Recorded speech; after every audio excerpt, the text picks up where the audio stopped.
Maharashtra road transport corporation ST महकमे को हुकूमत में जम करने के मुतालबे को लेकर एसटी मुलाजमीन की गैर मुअय्यना हड़ताल जारी है। आज इस हड़ताल को नाकाम बनाने की भी एक कोशिश की गई। एसटी महकमे के कुछ अहदेदारान ने एहतजाज कर रहे एसटी मुलाजमीन के इल्म में लाए बगैर बस स्टैंड से कुछ बसें निकालने की कोशिश की ताकि लोगों को ये पैगाम दिया जा सके कि एसटी मुलाजमीन की हड़ताल अब खत्म हो गई है। लेकिन हड़ताल पर बैठे एसटी मुलाजमीन ने फौरी इन बसों को डिपो में वापस रवाना कर दिया और एसटी बसों को शुरू करने की कोशिश को नाकाम बना दिया। इस दौरान एसटी मुलाजमीन की हिमायत में एक मरतबा फिर से वंचित बहुजन अघाड़ी के जिम्मेदारान भी आगे आए। पार्टी के रियासती तर्जुमान फारूक अहमद की क़ियादत में वंचित बहुजन अघाड़ी के एक वफद ने बस स्टैंड पहुंचकर हड़ताली मुलाजमीन का सपोर्ट किया। हड़ताल को नाकाम बनाने के लिए की जा रही कोशिशों की मजम्मत की और हुकूमत से मुतालबा किया कि हड़ताली मुलाजमीन के मुतालबात को जल्द से जल्द तस्लीम किया जाए।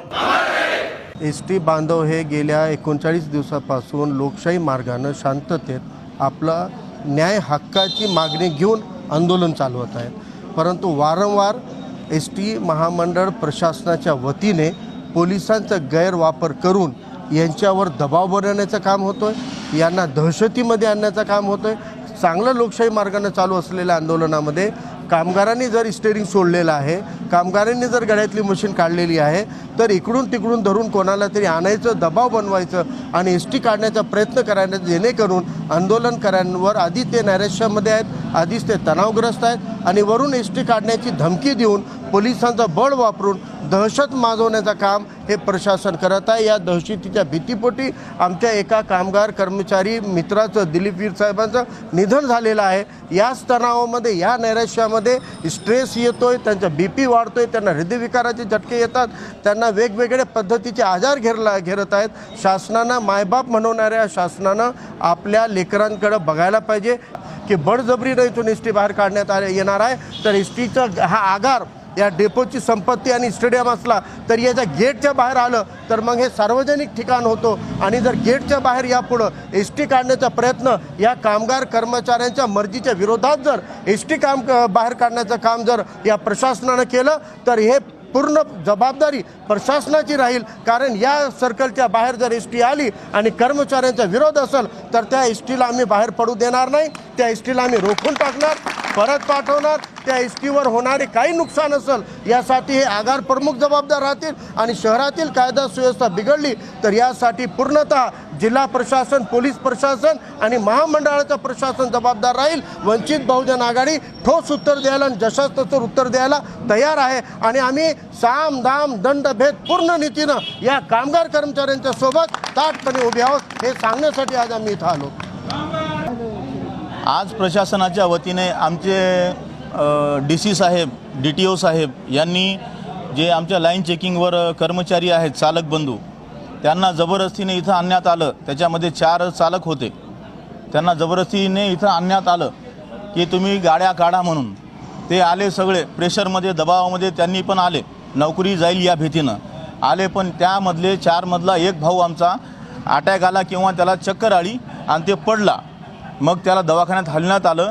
सकाळपासून इथं 10 ते आता 1 वाजायलेत, 2 वाजायलेत आता, तोपर्यंत त्यांचा कार्यक्रम चालू होता। पण त्यांचा जे इरादा होता सर्व कर्मचाऱ्यांनी मिळून हाणून पाडलेला आहे। सध्याला पुढची भूमिका आमची एकच आहे, जोपर्यंत एसटीला राज्य सरकारमध्ये विलीन करत नाही तोपर्यंत आम्ही माघार घेणार नाही। आमचा 40वा दिवस आहे आंदोलनाचा। आमच्या नांदेडमध्ये 56 कर्मचारी निलंबित झालेत, नांदेड आगारामध्ये 56 कर्मचारी निलंबित झालेत आहेत। आमचा गेल्या 39 दिवसापासूनचा हा दुखोटा आज चालू आहे आणि प्रशासनाकडून गाड्या काढण्याचा या दरम्यानसुद्धा खूप आटोकाट प्रयत्न करण्यात आला। आजही त्यांनी जे काही मार्गपथक तपासणीवर कर्मचारी आहेत, चालक बंधू, त्यांना जबरदस्तीनं नांदेड आगारात आणले आणि त्यांच्यावर दबाव टाकून गाड्या काढण्याचा प्रयत्न केला। पण ते लोकही विरोध करत होते, पण अधिकाऱ्याच्या दबावाला बळी पडून त्यांना इथं यावं लागलं आणि त्या दबावापोटी एका आमच्या चालक बंधूला हृदयविकाराचा धक्का लागला आणि त्या अधिकाऱ्यांनी त्यांच्याच गाडीमध्ये टाकून त्यांना आता असं आम्हाला माहिती मिळाली की मोरे हॉस्पिटलच्या इथं त्याला नेऊन दाखल केलं आहे आणि त्याची प्रकृतीसुद्धा अशी काही समाधानकारक नाही आहे असं आम्हाला कळालं आहे। आता बघितल्याशिवाय काही कळणार नाही, पण हे प्रशासनाचं किंवा शासनाचं जे धोरण आहे जे की फारच जाचक धोरण आणि कामगार विरोधी आहे, याला कुठंतरी आळा बसायला पाहिजे. आणि आतापर्यंत शांततेच्या मार्गानं आम्ही अहिंसेच्या मार्गाने जे काही आंदोलन केलेलं आहे ते यापुढेही अहिंसेच्याच मार्गानं चालू राहील. पण याची दिशा आणि याचं स्वरूप हे येणाऱ्या काळामध्ये थोडं उग्र स्वरूपात राहील आणि वेगळ्या पद्धतीत राहील, याची प्रशासनाला येत्या काळामध्ये जाणीव होईल.